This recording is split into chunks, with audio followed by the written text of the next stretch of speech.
What's up, everybody? How you doing? Welcome back to the Punk Rock Review. This way of doing things seems like it's going to work out pretty well for the foreseeable future. So we're going to do this style of podcast for a little while because it creates a pretty good conversation, man. Rob and I did this. It worked really well. It got a lot of engagement, which is important for the channel and it's important for the community. So we're talking about a couple of albums a piece. We each pick two. Typically, we're going to do three, but we have another subject we're going to touch on for just a minute. We each pick two albums. One off of Epitaph, one off of Fat Records, and we're going to go over what we think is the best song and then the worst song off of each album. So let me preface all this with saying, first and foremost, this is a subjective conversation. If you don't agree with us, that's perfectly fine. You don't have to, and you're more than welcome to tell us in the comments. But like, don't say. I mean, you can say whatever you want. You can be as rude as you want. I don't care. But like, dude, don't take it so seriously, man. You're being like kind of getting angry for nothing. It doesn't matter what I think ultimately, right? Real quick, we can actually scrap the debate about what we're going to talk about because you were right. What? Okay. Yeah. I mean, yeah. Never mind. I looked it up and I'm like, there's nothing from like, what am I going to fucking say about? So it's all right. Yeah, man. This man's really on a time crunch tonight. Don't worry about it.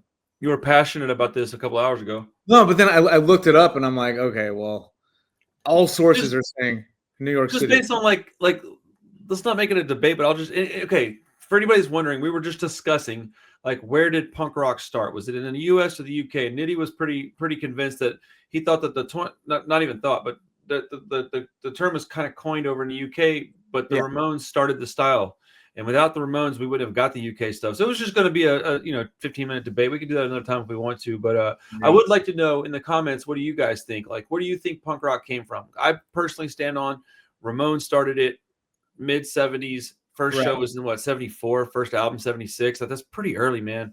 I mean, they didn't talk about, like, the Stooges and fucking all those bands. The proto-punk stuff I don't really consider. It's just basically like a cliff note on where punk started. It's not because they're most of it was different. It just had some of the same energy, and it naturally progressed into what we now call punk rock. But there's two distinct styles of punk as well, and I do stand on the fact that everything that I love basically comes from UK punk, with the exception of like Ramones core. But like, it is an interesting topic. You know, I mean, but you look at, and really quickly just to touch on this, like, but you think of like 74 in Australia, you had very kind of punk, I guess. I don't even know if they'd consider them punk bands, right? Like the Saints and when did Radio Birdman come around? Sometime around there. Around the same time. I don't know the exact year, but the only issue is that those bands, it's just like Death. Doesn't matter if they came around before. They didn't go anywhere with it, right? So like we didn't even know about these bands. So they weren't influential the way the stuff in New York and London was, right? That doesn't mean in hindsight it wasn't as important, especially for that part of the world. But like, and maybe I'm wrong about that. I don't think so, though. This is also something I haven't really thought much about, was Australia. But like, I love those bands. Let me be very clear. I'm not talking trash. I really truly enjoy those bands. But it's a conversation. Maybe we should have like a whole half-hour thing on it one of these days. Yeah, I mean, I would definitely like to continue the conversation. But if it was happening in America, it was probably happening all over the place. Right. Other kids were getting tired of rock and roll being sorry, and they were like, "Let's speed it up." Well, it was just fun. A natural progression of the music. And I think that I think the point I was trying to make earlier was, though the actual style of music may have originated in America, the term was coined in the UK. Right. Yeah. But and that the UK. That makes sense. I just think that the term being coined there, because if that's the case, dude, there's like all kinds of stuff that we have to start switching around, like what? Shoot, I mean, do you consider Black Sabbath a metal band? Because I don't think they were calling it heavy metal back then. That's the thing. Right. No, you're right. That's actually a good point. I mean, I think that Black Sabbath was just like a fucking rock and roll band. And then later, as metal developed in its own right, a lot of bands cited them as being, like an influence. So right. It's weird how all this stuff works out, man. But it is wonderful conversation, man. I'm trying to be very transparent with my lack of knowledge, because I don't have tons of knowledge on history. That's why I'm doing what I'm doing. I'm trying to learn stuff. Right. So if anybody has a point to make, by all means, make it. Just try to be civil in the comments if you can. Unless we're talking about subjective stuff. When we start talking about these bands, talk all the crap you want.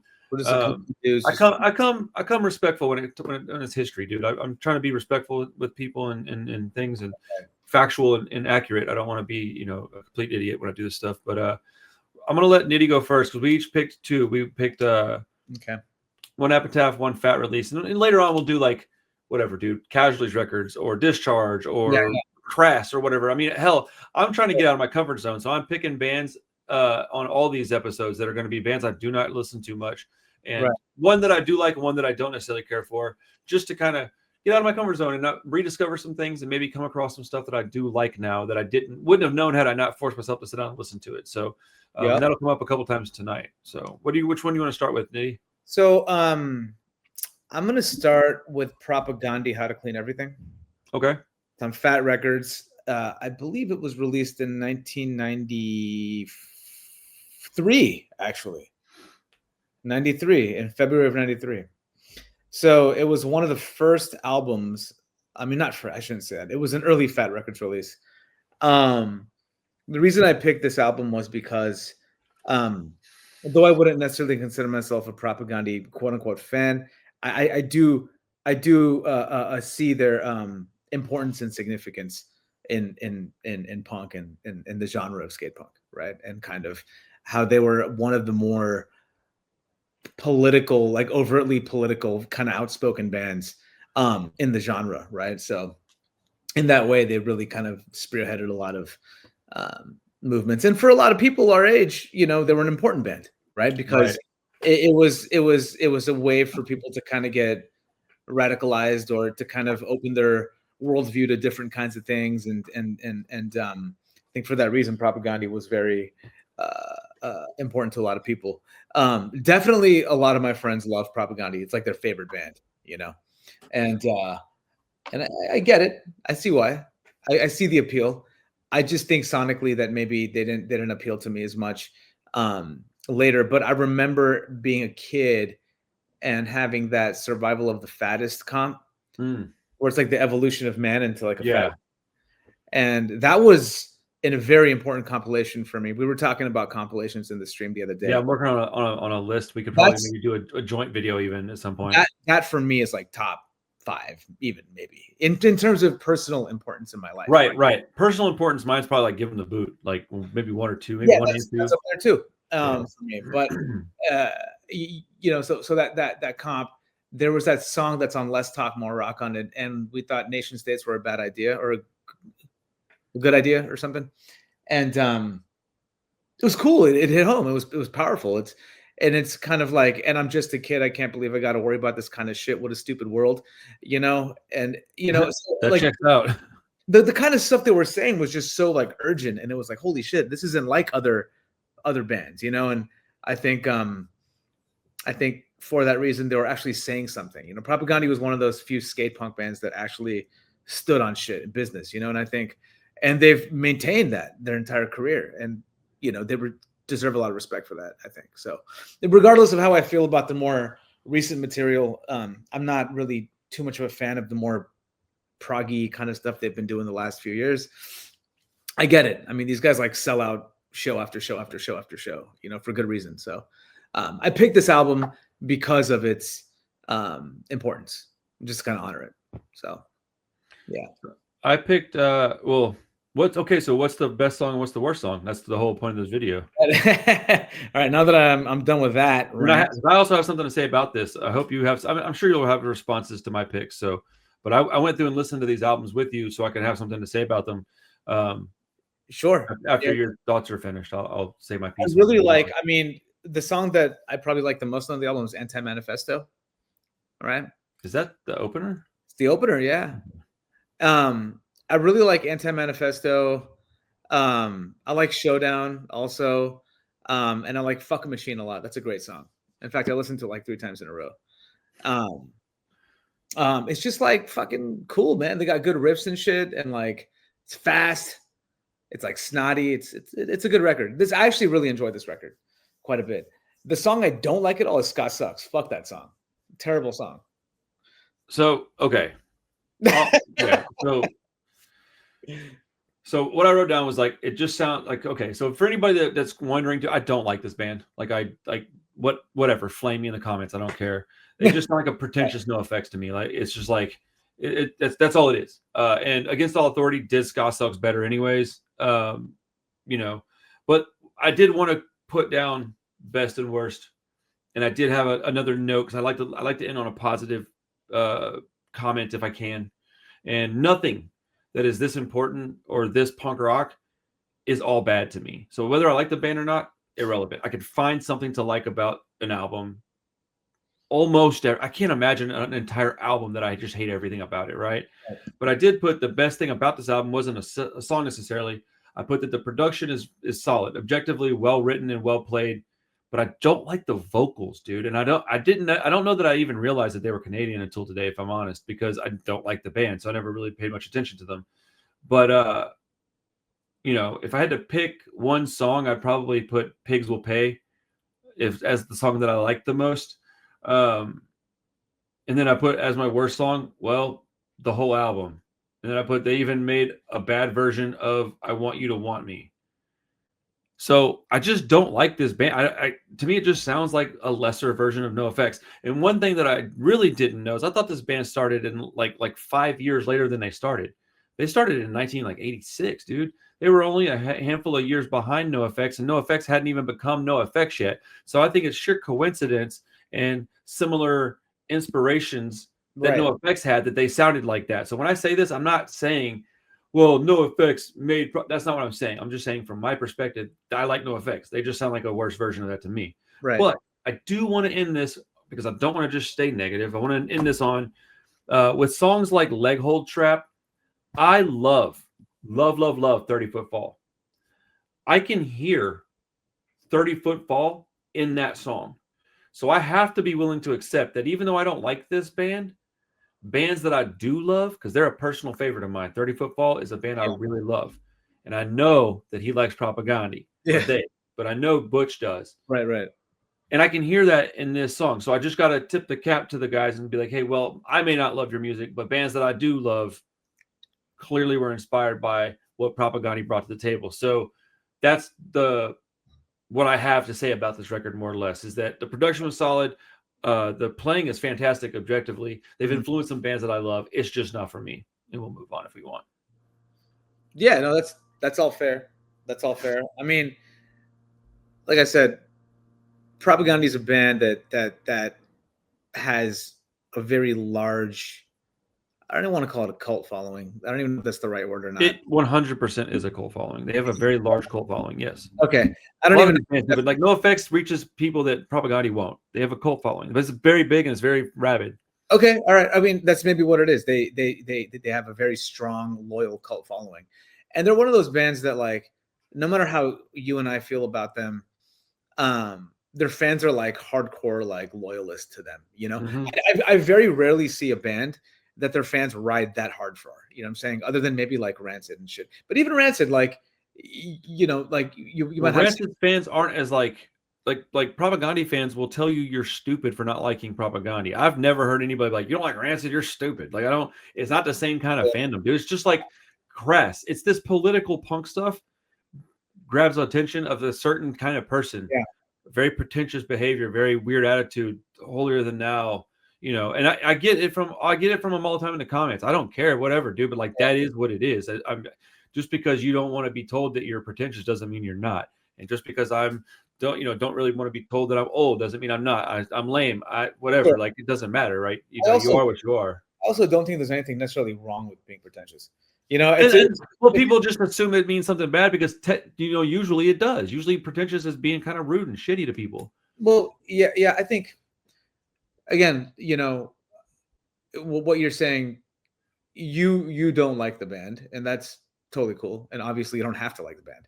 But, I think, to your point, quite often fans, particularly fans, like we went through this with what's that anarcho band from the UK? Yeah, with Conflict. And it happens with like bands like Crash. And that's the same exact kind of people that like this band. We got flamed. Sure. We got flamed in the comments by people that, the band really meant a lot to them.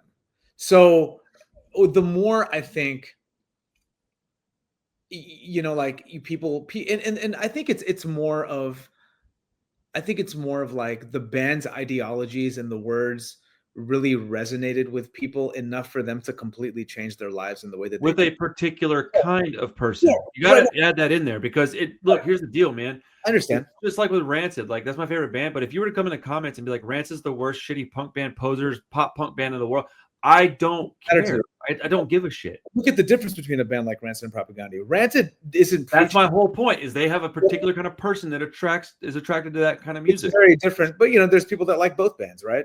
So very much so. It's potato, but like I think why the reason I'm saying all this is because there's a reason why certain people that like these bands get so upset about things. It's I because agree.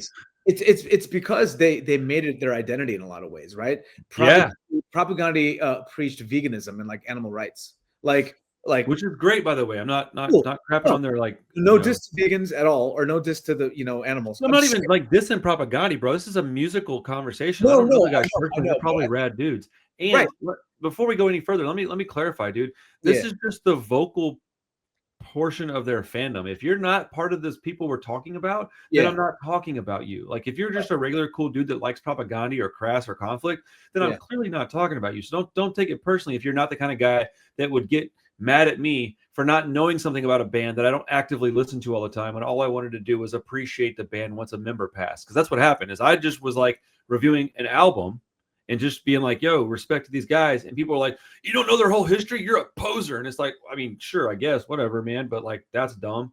But it turns me off of their whole entire band. It's just like, it's exactly this. It's exactly what we're talking about. It turns me off their whole band. And, whatever. I'm not perfect either. I take this personally. I probably shouldn't, We were getting shit from what I remember, not honoring that Colin guy's legacy. It wasn't the point of the video. It was just like, hey, spotlight on this band. He passed. Let's review an album from this band. That's all it was. And people just got so bent out of shape. Right. Propaganda fans are going to be really pissed at me probably and overreact. Cool. Me too. And by the way, Propaganda guys, this is a 2-person conversation. Don't just go in on the fucking channel owner, okay? Because I don't care, dude. People that don't listen. Here's the thing, though, is that there are going to be people that disagree with us that are listening to what I'm saying and are going to go, oh, he's making sense. Because I'm not saying anything that's necessarily even wrong. Yeah. Like objectively wrong. Like nothing I'm saying is like, it's all mostly opinionated. So like, it can't be wrong. I'm not even being like necessarily rude about it. Like I just don't like it.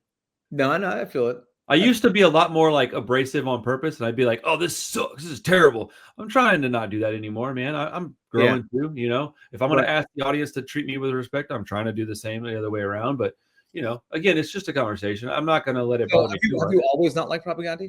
I've never liked them. I've had a couple of their records. I had this one, and then I had one. I think it has like an American flag burning on it or something. Is that Propaganda? That's Today's Empire is Tomorrow's Ashes. I had that one. I tried to like them, man. It's. I don't know how to describe it, dude. It's the feeling I get from the lyrics, man. It's like this, just like. So you don't like the lyrics? No, dude. They're preachy, man. Like they're good. They're good. Like there's nothing wrong with them. They're just not my style. They're too preachy. Like look at the bands I listen to, man. I like storytellers, and I like people that you cannot take seriously. Do you agree? Do you agree with some of the stuff they're saying? Of course I do.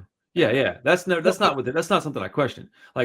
Which is, why I would, if I didn't agree with what they were saying, I certainly wouldn't talk about them on the channel. Like there's bands that I do not agree with and I do not bring them up on the channel. Like, again, and I want to reiterate, like, I think the guys in the band are probably great dudes. I'd love to talk to them because if I talk to them, that's the key to liking music sometimes. Sometimes you don't like a band and then you get to know the person in the band more. And then all of a sudden something makes more sense. Yeah. So I would love to talk to bands that I'd rather talk to bands that I don't like than bands that I do like sometimes, just because it's like easy to like the band if I already like like the person. And it's, I don't know. I find it interesting to challenge yourself. Yeah. I know where my faults lie. I know where my strengths are.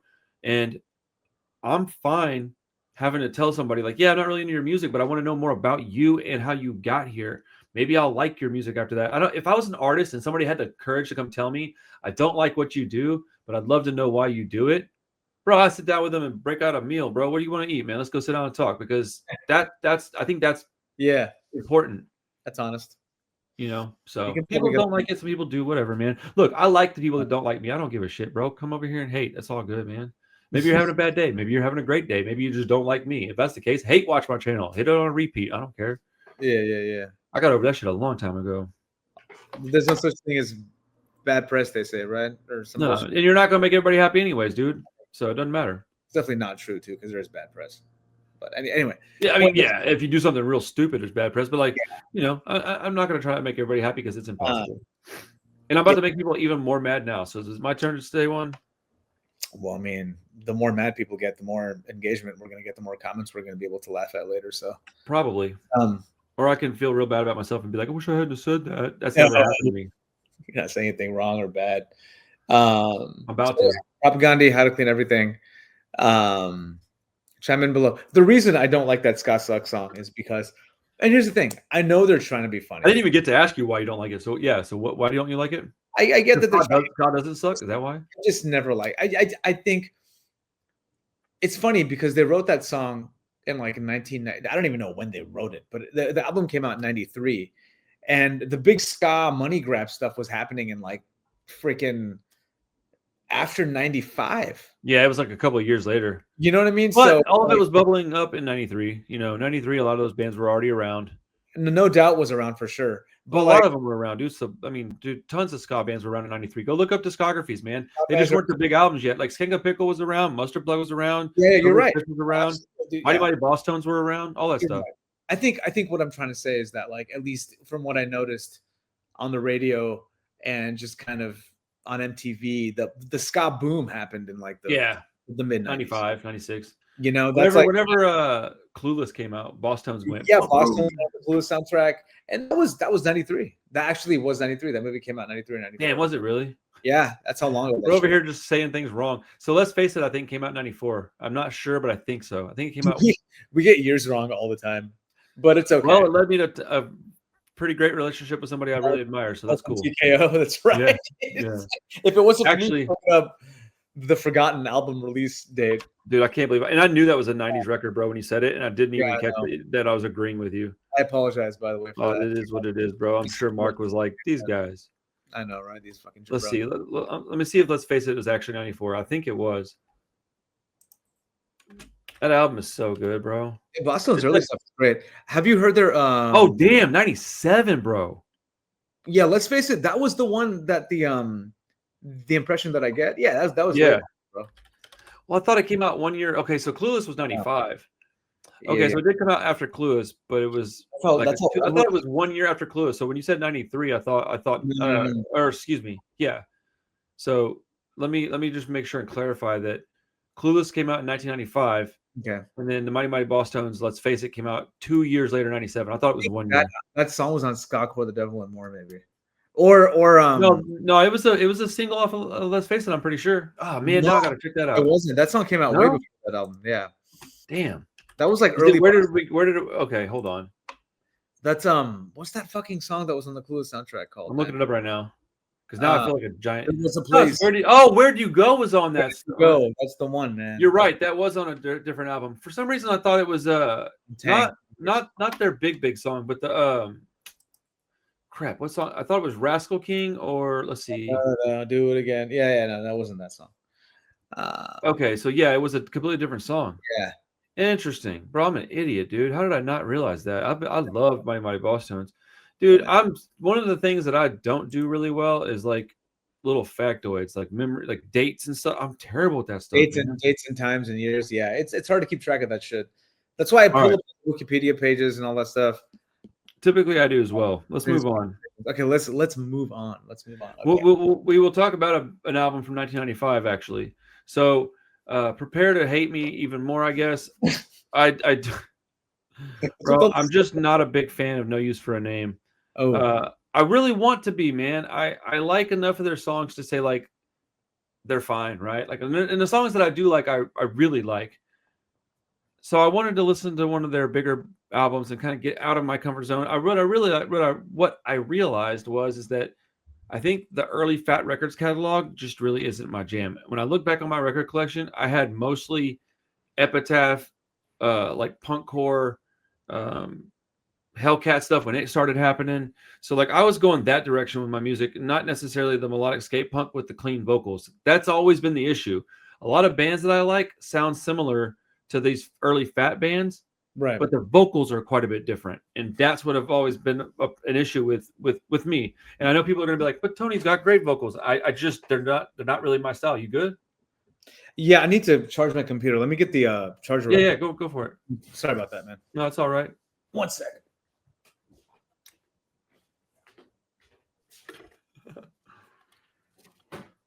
Fucking Yeah, you're causing a problem.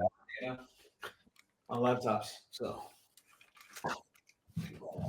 I'm about to try to buy a laptop next year after the holidays. oh, it's a great investment, bro. Yeah, I want to be able to edit while I'm on the road. Okay, we're good. Boom, we're good. We're back. All right, so I picked Leche con Carne because you and I were talking, and I was between this and More Betterness. And what I thought about is that I actually know that I like More Betterness pretty good, like as an album overall. Yeah. And I was like, let me go with the one that I'm not really sure if I like or not, and it honestly may have their biggest song on it. Yeah, man. So it came out in 95, Fat Records. What is it, like 12 or so songs? It might be more than that. No, 13 songs and Let's a secret track at the end too. Yeah, 32 and a half minutes in length. With the cover, So, you're so fine, you blow my mind. That's crazy. And the cover, it's hard, hit me with your best shot. Anyway, keep going. So I'm gonna get your opinion on this record in a second, but I'm just gonna read my notes real quick because I wrote them as I would say them, and I put down for the best on this. I struggle with this band because a good portion of the songs are good objectively, but I don't really like the vocal style. It sounds like a dude doing Tsunami Bomb. Like it's that same style of vocal that she does, but it sounds like a guy doing that. I don't really care for her vocals much either, but I like it better with a female sound than I do a male sound. I don't know if that makes any sense. You know what I'm saying? But saying that may explain why I don't really think that Justified Black Eye is the best song on this album. It's got amazing lyrics, by the way. Let me be very clear. It's an incredibly important song, objectively good song, a great song even, but the vocals just don't do it for me. The lyrics, like I said, they're amazing. I think the other big song that I remember off this album was Soulmate. Mm-hmm. That song is probably the better song for me. The vocals fit with the music much better on that one, in my opinion. Then you have songs like Fatal Flu have a far better vocal style for this band, in my opinion. It's just a little more throaty and a little more natural sounding to my ears. Alone is also a pretty good song, but I think that Soulmate is the best song on the record. And as far as the worst song, I almost put Justify Black Eye solely because I think the vocals on it don't do it justice. It's like he's singing in earnest, but it's not what his vocals are best at, in my opinion. This is subjective. This is my opinion. You can disagree all you want. But Redemption Song, man, I'm just not a fan of the vocals on that either. That's my whole problem with this band, dude. It's my whole problem with that catalog, early 90s, is vocal stylings. I just never got into that kind of music until way later. And even then, I'm really picky with the bands that I like that do sing like this. I think that he has a great yell. I wish there was more of that in here. I wish I could get, whatever though. I mean, people are going to definitely disagree with this, so it is what it is. But the bridge on Redemption Song, the guitar's awesome. It's just not. It's Tony's voice. It's not really my jam, dude. Straight from the Jacket is a poor Bad Religion impression, in my opinion. But the guitar works solid. Overall, like the music, the lyrics, the production, A+. It's almost solely the vocals. And later on in their career, they got much better for me. As in like his vocals. The vocals got much better for me. Mm-hmm. In my opinion. So yeah, that's kind of my thoughts on this album. I think that overall the album is really great. The big song, I just don't understand. I understand people loving the content of the song. The lyrics are so good that maybe that's what it is that people just overlook the vocals on that. But I've been told plenty of times that the vocals are amazing on that song. So I'm just not hearing it, which is okay. Which song? But Justify Black Eye. That's their biggest song. And I don't understand the love for the vocals on it. Because people are like, yeah, I just love the lyrics. That I would understand. Because it's an incredibly emotional, deep, important, relevant song. So I feel like I don't know how to do anything but walk the fence on this one. But, I don't mean disrespect. I just never got into the vocals, dude. Speak your truth, brother. It is what it is.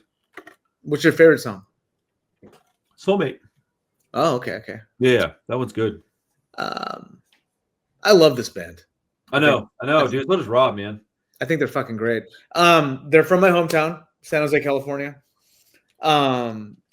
This guy, you know, when he died, it was a big deal. Like Tony Sly was Fat Records actually did a 25th anniversary show for him. You know what I'm saying? That's awesome. In San Francisco.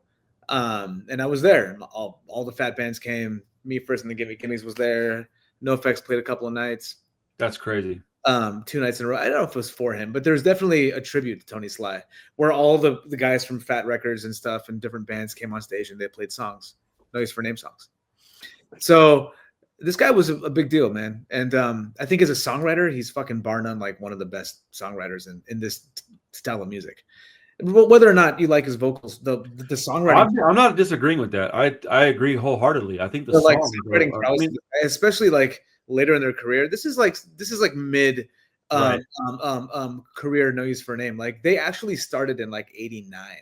And early No Use for a Name is very different than this. It's like a hardcore band, like pretty much. Right. I've heard, yeah, it is quite a bit different. That's a different vocalist back then too. Oh, really? I didn't know that. It wasn't Tony Sly in the beginning, yeah. And then there was a band called Spaz, which was I know that band. A power balance band from like the West Bay. They're from like, you know, close to like San Jose. One of the guys from Spaz was an early incarnation of this band at one point, No Use for a Name. So No Use for a Name kind of had their like roots in like a more skate kind of rock sound, you know, Bad Religion influenced style, essentially, as a lot of the bands from California and the West Coast at that time. But I this album, I mean, I first heard it. So like I've told the story before, but there was a radio DJ on the alternative rock station here in the Bay Area when I was growing up in the suburbs, 98.5. And he was friends with one of the guys in the band. So back in the 90s, these guys are just on the air. He would sneak in their fucking music here and there during the day. And this is just a local punk band from San Jose that was on Fat Records. So in between all the alternative rock, you're getting like Veruca Salt, Silverchair, be like, oh, these are my buddies from San Jose, No Use for a Name, and he throwing Soulmate, boom, on the radio. That's pretty awesome. And think about this. I'm in the 7th grade, man. I'm like a kid. And I want punk. I got Green Day and NOFX, you know what I mean? I'm like, give me more, give me more, give me more, give me more. You know what I'm saying? And I hear Soulmate as a kid. It hit at the right time, man. And naturally, I got this album, Leche con Carne, and I fucking loved it. I fucking love this album so much. I think this album for me is an extremely important album because of when I discovered it and kind of as its entry point into punk rock for me. In growing up where I did at the time, probably also played a role in why I love it so much too, right? Yeah, I just this album is great. I would say that Justified Black Eye was a song that I skipped, and ironically, it's the first song on the record. So I would go to the next song. Couch Boy's a good song. Soulmate started to be my favorite song on the record for a long time, and I still do love that song. But my songs that I ended up really loving on this record the most were probably Fatal Flu and Exit and Wood. Good. Yeah, it's a song about, you know, AIDS, right? So stop hitting your computer. It's shaking it and making a lot of noise. Oh, my bad. So anyways, so fucking yeah, like that's pretty much it. I think my least favorite song on the album, if I had to be honest, I used to like the Redemption song. I mean, just because it was a Bob Marley cover and they did it okay. I don't even know which song I liked the most. I didn't like the most. It would probably have to be like Straight from the Jacket or something. Yeah. But you know, overall, I mean, this album, most of the reviews for it, like, it's like really high praise, right? I would imagine. So it gets like between 4 to 5 stars in most kind of like sites or whatever for this record. But well, I mean, so when I do a record review, I typically have a subjective grade and an objective grade. So let me go and do that now, because like, let me reiterate something to people that are listening. Whether I like Propagandhi or No Use for a Name is irrelevant in like the grand scheme of things, because I do recognize that they're both really, really good bands. There's a lot of great bands out there that I don't care for, man. Like Iron Maiden is an objectively great band with great musicians writing complex songs. I don't listen to them though. I don't like them. So, um, this record, what really angers me about this, it makes me sad because I want to like this band because I do like the lyrics and I do like the music a lot. Like this is like the opposite of what Strung Out does to me. Strung Out, I don't like the music. I don't like the lyrics much. I don't like the vocals at all, really. It's not my jam at all. Propaganda, the lyrics, while I agree with a lot of them, I don't really care for them. It's a little too serious for me. It's a little too preachy. The guitar riffs are pretty tight, a lot of their older stuff. But like this band, No Use for a Name, it bums me out because I almost really like them a lot. So, who knows, man? One day it might just go click and I'm like, oh, you know what? I just kind of got used to the vocals. I like them now. But I've always liked a more throaty, raspier vocal style.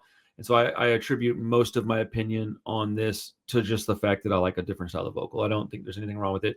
I think objectively, this is like an 8.5 or higher out of 10 record. Probably 8.5 is probably a pretty solid score for this. So, and even my score is probably like a 7. I don't think it's a bad record by any stretch of the word. And I do want to say then, Justified Black Eye, I may not like the vocals, but I get why people love that song. The lyrics on that are like, it'll make you cry, dude. If you listen to that song, especially if you've dealt with any kind of abuse in your life, like I am in no way making light of that and ignoring the lyrical content of that song and the weight of it all. So the thing about this band, No Use for a Name, and I think why people kind of gravitated toward them so much was because they were an intense band. It's like the subject matter they cover in their music is very heavy. And they touch a lot of stuff that a lot of bands won't. And right. I think for that reason, it resonated with a lot of people, especially when you're young. When you're young and you're looking for like meaning and purpose and things to like identify with, or if you're going through stuff at home, this is the kind of stuff, right? I mean, it's just so it just naturally they gained a really strong, loyal kind of fan base for that. And also like the melodic vocal style or whatever, I think that was kind of like prominent in like a lot of the fat bands. All of those bands did that, man. It's why. So let me say one more thing before we move on. Go ahead. About this band and whatnot. I never even heard this band until I was like probably 20, 21 years old. The only fat bands I really ever got into were not even really fat bands. Most of it was NOFX because they were on Epitaph back then. So I liked fat bands to the degree of like, that's what everybody was listening to. So I bought what I could buy, but they always remained on my shelf. I never listened to them much because they all had a very, very similar sound. And even the Epitaph ones that had that sound, I tended to kind of, Pennywise was the one that stuck out to me that I really liked. And NoFX and Bad Religion I liked NoFX a lot. And then Bad Religion was one that like, well, I don't love them. I do really like a lot of their songs, and the ones I like, I really like. And I like his vocals quite a bit better. I don't really know what the difference is, man. I think he's a better singer personally, but like by how much? I don't know that it's a lot. So I never got to see No Use for a Name play live. And I think if I had been 17 and got a hold of this record and saw them play live, I would have an entirely different opinion on the band. And, that just is the way the cookie crumbles sometimes. So I do say this stuff with respect. It is just a conversation about my opinion on a vocal style more than anything. So have you heard the record that came out right after this one? In between What's it called? Making Friends. Yes. I don't remember what it sounds like very much because I haven't listened to it in ages, but it's been like probably 3 years. It's a very angry record. It's like, so with the campfire on the front. Yeah, it's got the kids at the campsite, and there's like a kid on fire in the background. I was gonna do it was between that one, this one, and More Betterness, but I avoided More Betterness because I know I like it quite a bit. Yeah, that's when they begin to get a little more pop kind of. Well, they also just got better at what they were doing, and I like it might even be a production thing, dude. Like the vocal because I was, and we'll move on in a second, but like I was a lifelong No Use for a Name fan, right? As since a kid, like lifelong, whatever, since I was like a young teenager. When More Betterness came out, I didn't like it. Oh, really? Because it was cleaner than the other stuff. Yeah, you're definitely a noisier. Had this like pop sheen to it, and I had a hard time with it. I'm like, wait, Chasing Rainbows, like this is like, I like it now, but I'm like, you compare that shit to like this album. This album's it's very different. Like it's more angry. It's more just like kind of seething, and then like Making Friends 2 was a really angry record, really fast angry record, because at the time they were pissed off about a lot of things. I mean, you go through stages in life, you don't always feel the same. Right. But Bad Member Drama, and then they got the guy from Face to Face to come play bass for him, and then they kind of see, that's another band that I never really got into. Face to Face. Like it's not even that I really hate any of these bands. I don't. If they come on in the car, I'm not changing the channel, bro. I don't care. Like, or changing the song. I don't, if it comes on in a playlist, I'm not skipping it, bro. It's not that big a deal. Now, if you had like a whole record of one of them, would I maybe get fatigued halfway through? Possibly. I don't know, man. But like, I get that way with even my favorite bands sometimes. But I have to accept the fact that I got into punk through a very poppy sounding punk. Mm-hmm. And so while I like a lot of the harder stuff now, when I was 16, I tended to gravitate towards the stuff that was produced really well. I mean, I didn't know any better, bro. I didn't even understand there was a difference, man. I just knew that when I heard the first Misfits stuff, I didn't really care for the sound of it.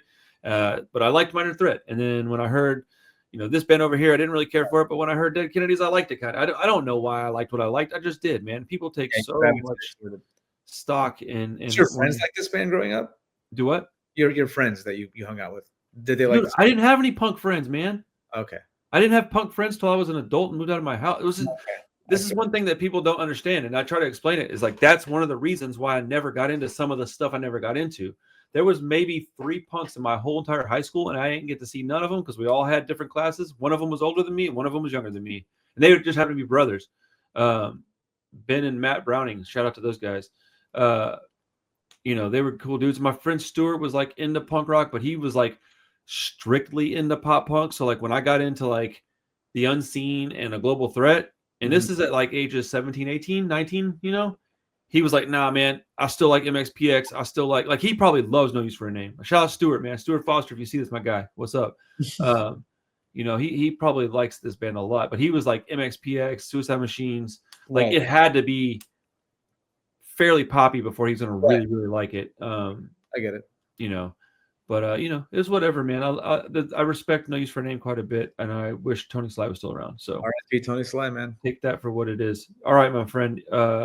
I think I know what's next. Is it my turn? Yeah. Okay. I picked a really obscure Epitaph record. I was a little surprised when you picked this one. I was like, this bastard doesn't even get the assignment. This guy, I do get clicks on this bitch. Click, click, click, click. You get clicks on it, man. I mean, look. people that know. It's an IYK situation. You can't ask me to do something like this and me not pick like some weird obscure shit. Okay. Valid. That is a valid point, sir. I do agree. I'm gonna throw a curveball at you. Pulley is the band, and 60 Cycle Hum is the album. The second album by the band Pulley, and they're another band that I really liked quite a bit. When they hit the scene, so they got an interesting history. I think Pulley is one of those bands that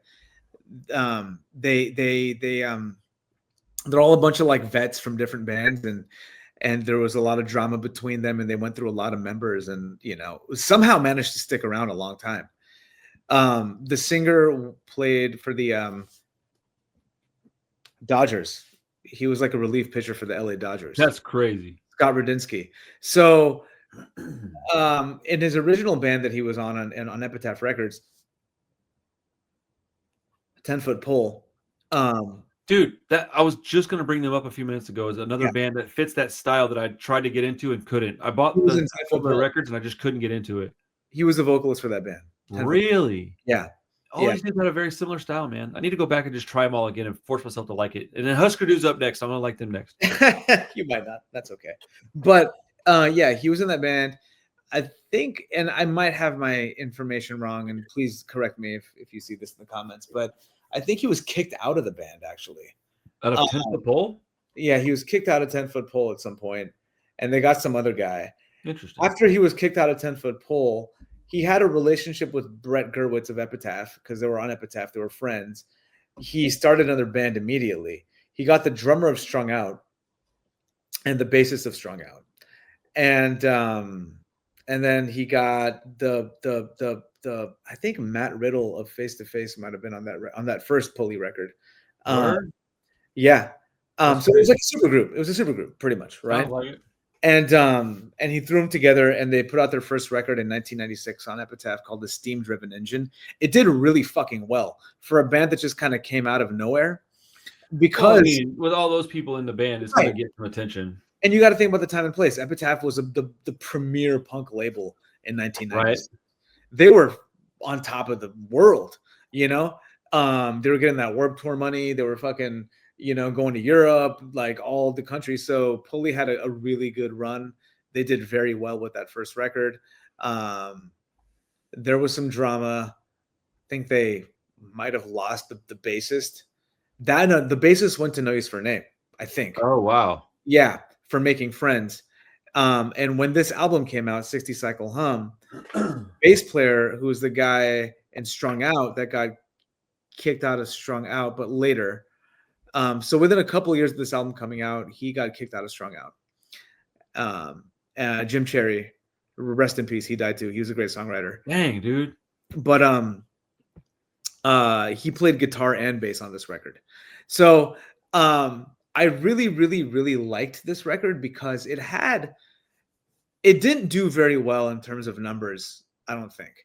But it's kind of a really what's the word I'm looking for when something isn't like respected is enough as it sure underappreciated? Yeah, but there's a word that people use for it. God, in my fucking brain. Not underappreciated. Anyway, whatever. You know, I don't think it gets the credit that it should or deserves because it's a really like dark, like cool record. I like the production on it quite a bit. It's not as like polished or clean sounding, and yeah, I just really like this album. The band ended up, you know, getting a whole new like rhythm section and all this stuff, and they still put albums out till this day.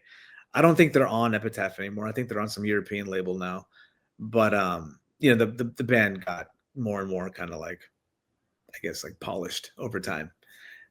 They put out one more record after this one, and then Jim Cherry died, and then that was kind of the end of my interest in this band, right?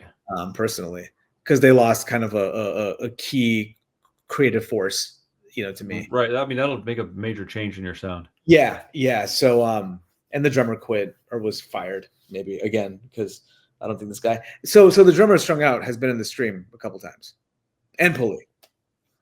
Okay, so that's the same dude. No kidding. Yeah. Well, what's your favorite song on the album? What's your least favorite song on the album? And then I have a couple of comments to make on this one. My favorite song on this album has to be "Hold On." I like Mandingo a lot. I like "Hold On" a lot. I like Havasu a lot. But my favorite song is probably gonna be "Hold On" this record. My least favorite song is "Scab," and that's actually the one that the drummer sings. Jordan. Interesting. Yeah. So here's my thing about Pulley. I've never owned an album by them. I've never even really listened to them outside of a couple of songs that were requested on the channel, and then maybe some compilation tracks that might have shown up on Punkoramas or whatever, you know, was around. Part of it is because when I see the name Pulley, it just reminds me of the band Clutch, and I'm like, yeah, I don't like that band. So like this album, if I had seen this album in a punk rock bin at a record store, I would have passed right over it, man. It's got really uninspiring artwork on the cover, and I don't really understand the band name, right? In hindsight, that's stupid, right? Because but whatever. My point being is that, dude, I really liked this, and I'm glad that you picked it because I would have never chosen to listen to this. And I think I put all but two songs on a playlist to listen to again later. Really? So I really enjoyed this a lot, man. 14 tracks, and I put 12 of them on my playlist so I can listen to them again. That's how I feel about, like, that's how I can dictate whether or not an album really stood out to me. Did I put at least half of it on a playlist? If I did, was it 3/4? Was it almost all of it? Was it all but one, or was it the whole record? That's how I can tell like how impactful this first listen was. And let me be clear, I have never heard this before, so I only got to listen to it like twice, maybe like 1 3/4 even, not all the way through twice. Mm-hmm. So I didn't get to sit with the lyrics. So I don't know much about the lyrical content yet. Yeah. But as far as like the overall vibe, the sonic sounds, the production, and the vocals, I got to get in there on this, and I really did enjoy it, man. As far as the I'll start with the worst stuff about it, at least from my perspective. And again, this is on very much a first and second listen, so it could change in the future for me.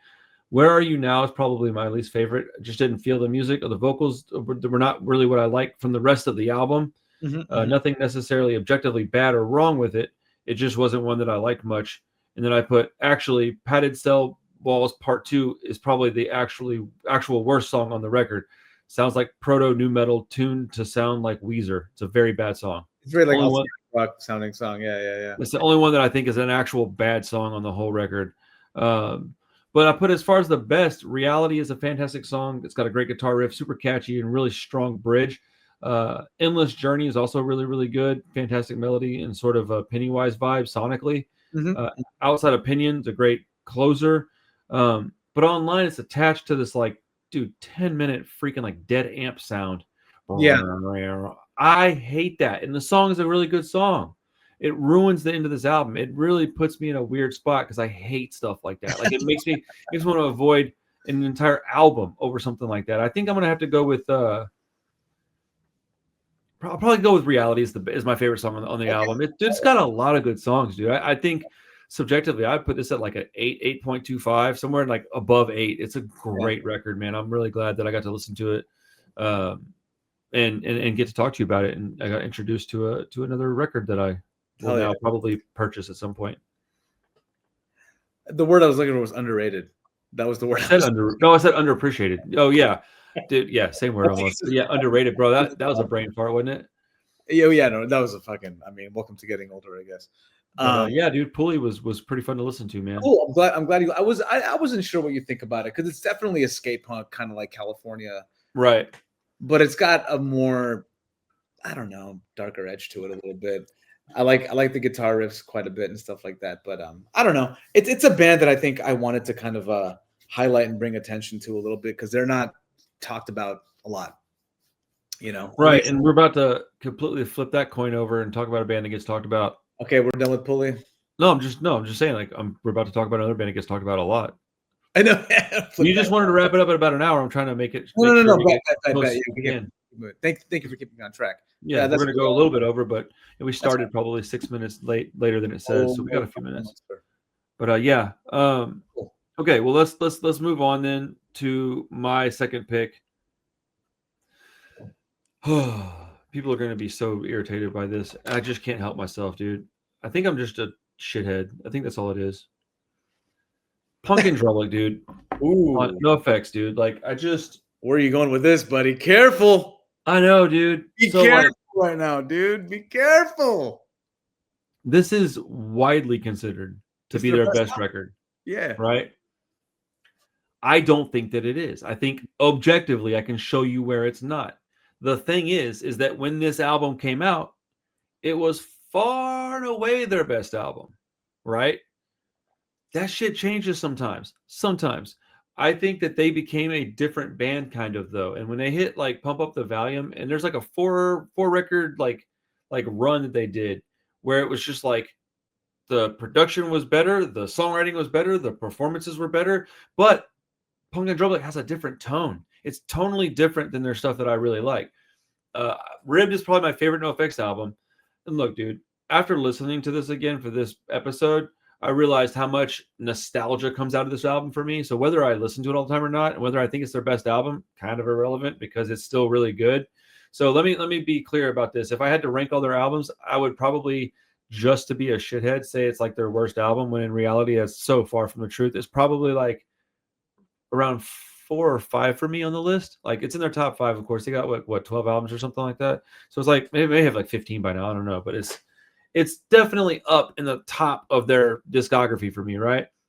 But it just doesn't sound as good as some of their later records, in my opinion, right?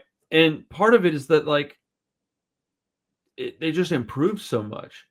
So like on its own, does it stand up and really, you know, make impress me? Yes, but when you compare it to the later albums, I'm like, dude, I don't get it, man.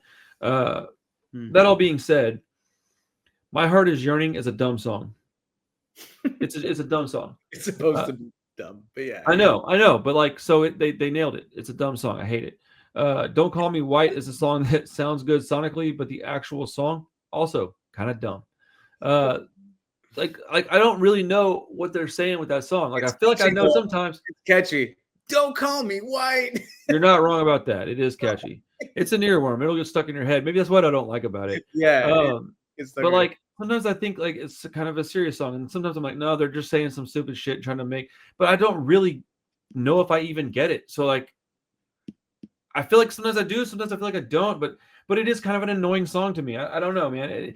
His voice, no, I mean, why? It's just like, bro, shut up, dude. Like it drives me nuts. Scavenger Type, a completely unneeded song. Not necessarily bad, I guess, but it doesn't add anything to the album at all. But I think My Heart Is Yearning is definitely the worst song on this album. That's El Yeah. Jefe. Just So my hot take though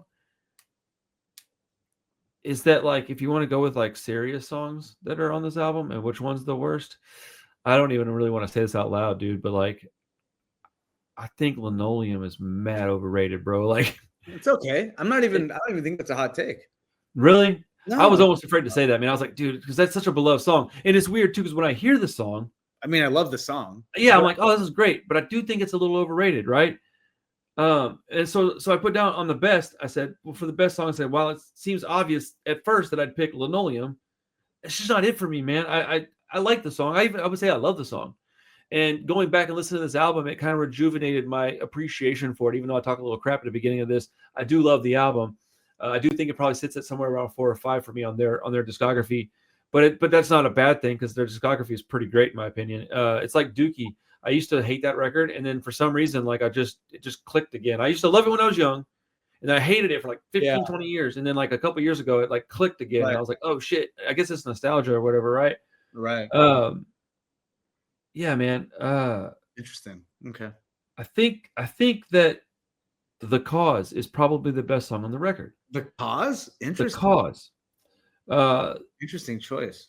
The structure, the guitar playing, there's catchy lyrics. It's got a chorus, which I think is important for it being the best song. It may not be the most loved song, but it's like the actual best song. Fleas was a top pick. The Bruise is obviously one I really like. Jeff Wears Birkenstocks.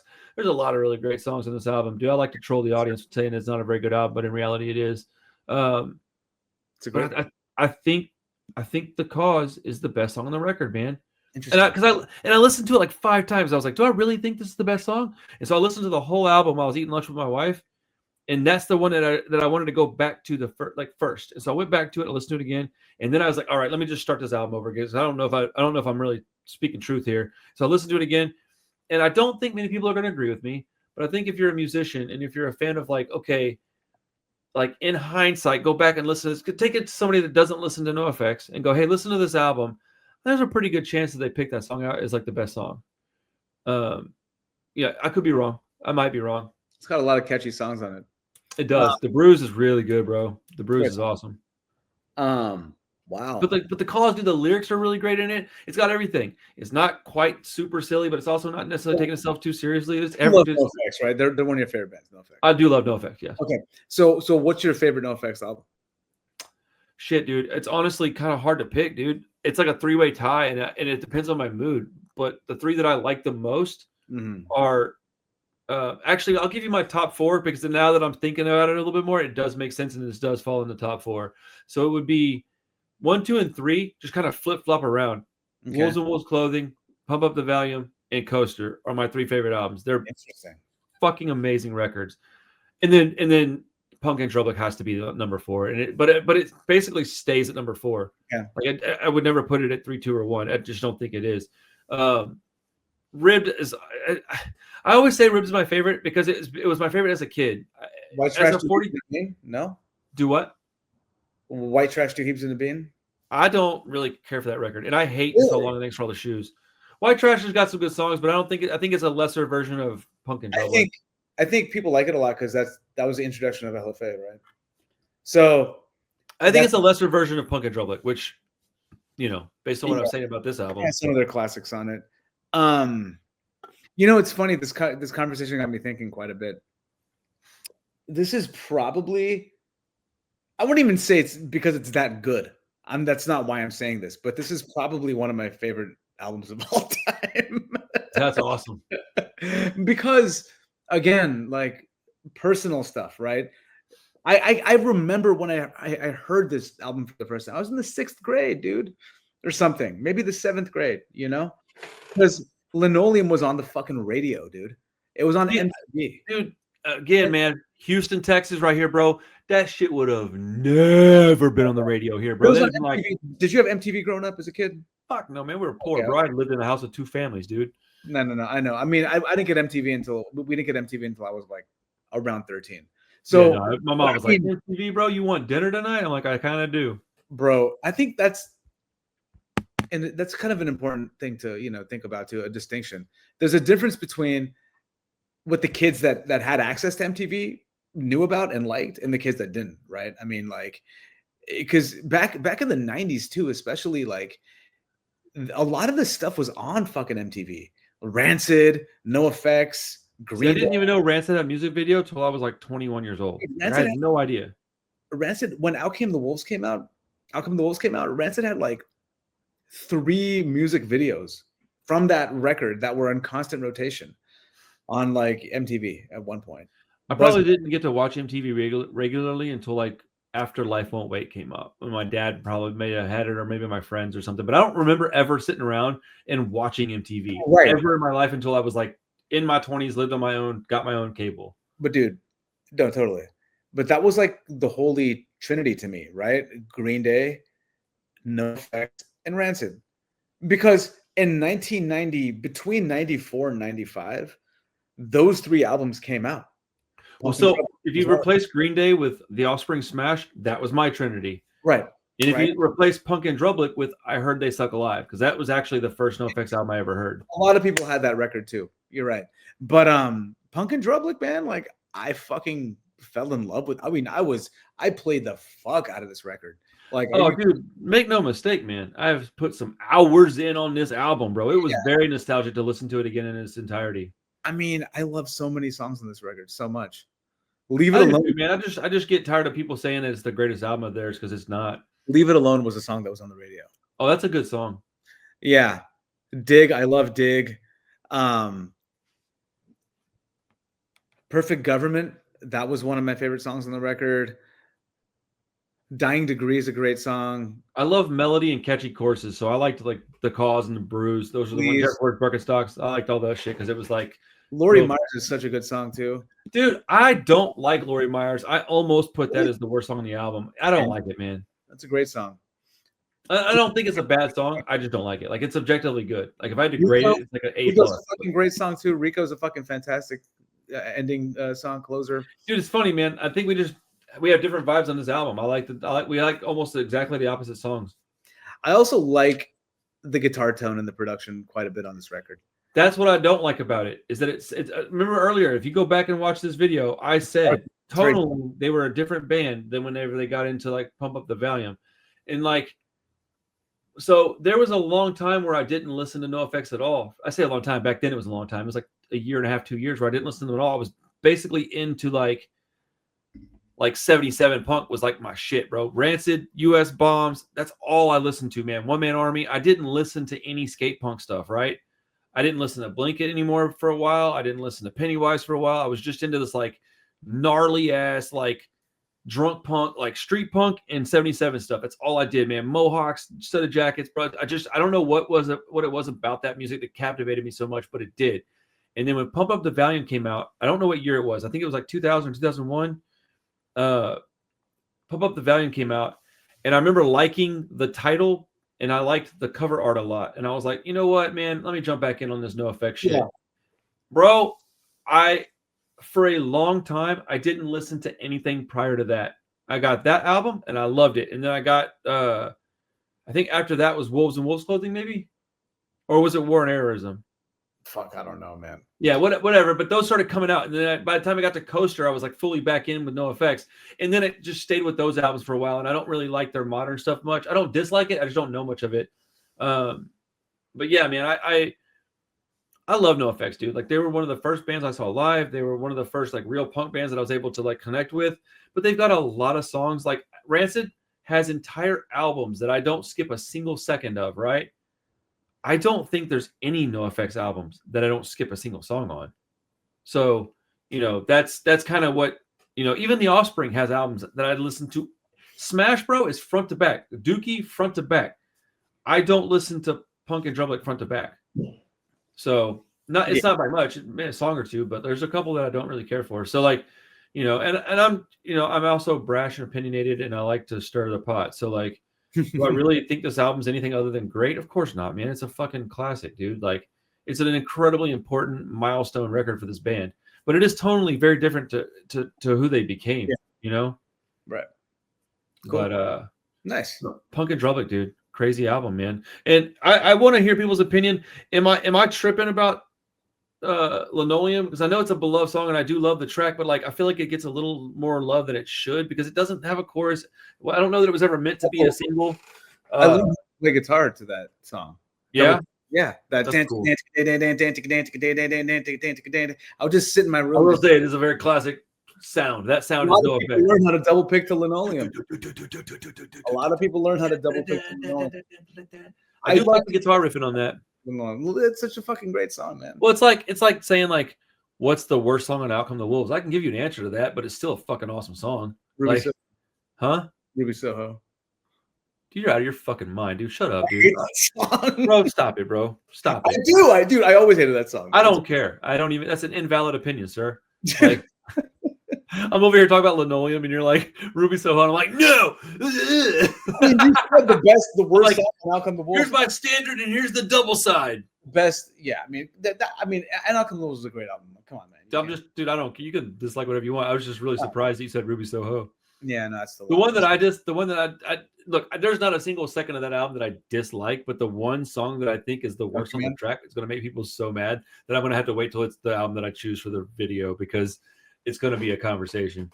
That's all right. It is a beloved song. People are going to be so pissed. Can't win them all. I mean, my favorite song of all time is on that album, and my second favorite song of all time, I think, is on that album. So it's that. I mean, you know, where does Olympic Washington rank on your list of favorite bands? Oh, I love that song. Fuck, dude, that's a great song. Dude, everything on that record's good. You know what's funny is that I used to really actively dislike Junkie Man, and then I read a thing and saw a video on like the history of that song, like what it meant, and it completely changed it. And I love that song now. How fucking weird is that, man? Listed in My Eye is a great song too. I used to love that song as a kid. Listed in My, dude, I like She's Automatic, dude. It's a song that I listen to and think of my wife. You know, great song. Fucking the whole. I mean, that album again to me was extremely important. Yeah, it's a banger, dude. And I Let's Go is one of those albums that like I have to be in a mood, but when I need that album, there's nothing really that can replicate the feeling I get from it. Well, that's the. So I just have to like go get it and listen to it. Oh, dude, before we get out of here, homie was talking on the stream last night about I Want to Riot sounding better on 45 than it does on this CD. And I was like, I'm pretty sure I got that 45. Well, I found it. It is a first press. We're about to test this theory, my man. What's on the B side? Do what? Well, what's on the B side? I Want to Riot. Oh, it's Roots Radicals and okay, bro, that is a ridiculous 7-inch, dude. But he was saying I Want to Riot sounds better on this than it does on the B sides and C sides, but they're from the same master tapes. So I don't know how that makes sense, but I'm gonna check it out and test it and test that theory. But man, it's been a good talk, dude, and we'll do it again in a couple of weeks. Let's stick to the same formula. Let's go with another couple of bands each. They don't have to stick to any label or anything, but let's just pick another couple of albums. I'm probably going to lean into some street punk. Let's at least listen to each other's albums before we do the show, so we have something to talk about. I'm probably going to pick like an Unseen album. I'm just feeling like listening to them, and I'm pretty close to getting Mark on the show, so I think it'd be kind of cool to talk about it. And yeah, awesome, dude. Good talk. Everybody, you guys know what to do. Like the video, subscribe to the channel if you haven't done so. Dude, we zoomed right past 13K. We're sitting at, let's see. My man is doing the little hearts emojis thing. We're at 13,570. This is the best month I've had in like the past year. I love that for you. Yeah, man, I'm really excited about it. So thank you to everybody that's here. Thank you all the people that are just joining the channel and the community. I appreciate it. If you need something from your boy, all my information is in the description of each and every video. You can reach out and I will not ignore you. So yeah, hell yeah, dude. Nitty, I'll talk to you soon, brother. I'll talk to you tomorrow, sir. Is it going to do anything silly? Nothing. If you do a cross chop, does it shoot like a wiener or like a glizzy out there? No. Hold on. I got this. This is a good one. Dude, let's go. So stupid. Does it come with some EDM and some glow sticks and some ecstasy? Yeah, right. Yeah, I'm out. Oh, that's ridiculous. That is so silly. All right, dude. Peace. Later, everybody. All right.